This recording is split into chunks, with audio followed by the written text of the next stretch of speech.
دوستو، آج ہم ایک ایسے حیرت انگیز اور نعمت بھرے پودے کا ذکر کرنے جا رہے ہیں جس سے فائدے شاید آپ نے صرف سنے ہوں گے، لیکن اس کی افادیت کو پہلی بار قریب سے جانیں گے۔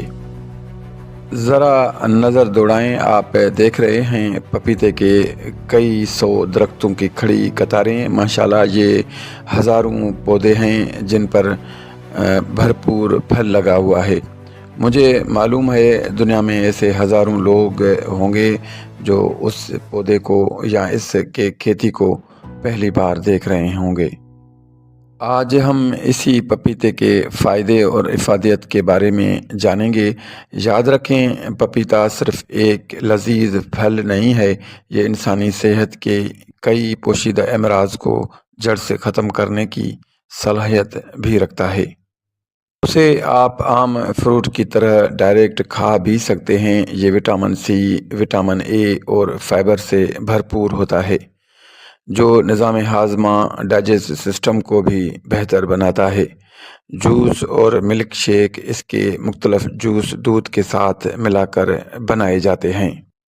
اگر آپ ڈینگی بخار میں مبتلا ہو چکے ہیں تو پپیتے کے جو پتے ہیں ان کو پیس کر ان کا جوس نکال کر اگر ڈینگی وائرس سے متاثرہ مریض کو دیا جائے تو یہ اس کے علاج میں بہت فائدہ دیتا ہے۔ یہ جوس خون کے پلیٹلیٹس کو بڑھانے اور ڈینگی بخار کو ختم کرنے میں بہت بڑا کردار ادا کرتا ہے۔ یہ ایک قدرتی اور مؤثر علاج ہے۔ یہ خاص طور پر ٹھنڈے اور گرم علاقوں میں بھی ہوتا ہے، لیکن اب پاکستان میں اس کی کاشتکاری کامیابی سے کی جا رہی ہے۔ سندھ میں اس کی کاشتکاری بڑے پیمانے پر کی جاتی ہے۔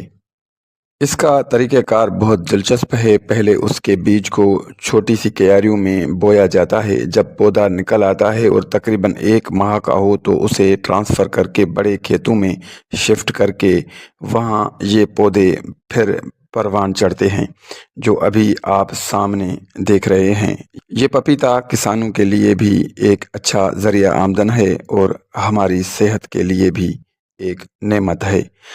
تو دوستو، پپیتا نہ صرف ایک مزیدار پھل ہے بلکہ ایک قدرتی دواخانہ بھی ہے۔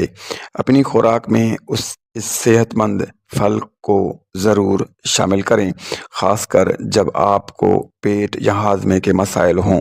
اگر آپ کو یہ معلومات پسند آیا ہے تو اسے لائک کریں، اپنے دوستوں کے ساتھ شیئر کریں اور ہمارے چینل کو سبسکرائب کرنا مت بھولیں۔ اجازت دیجیے، اللہ حافظ۔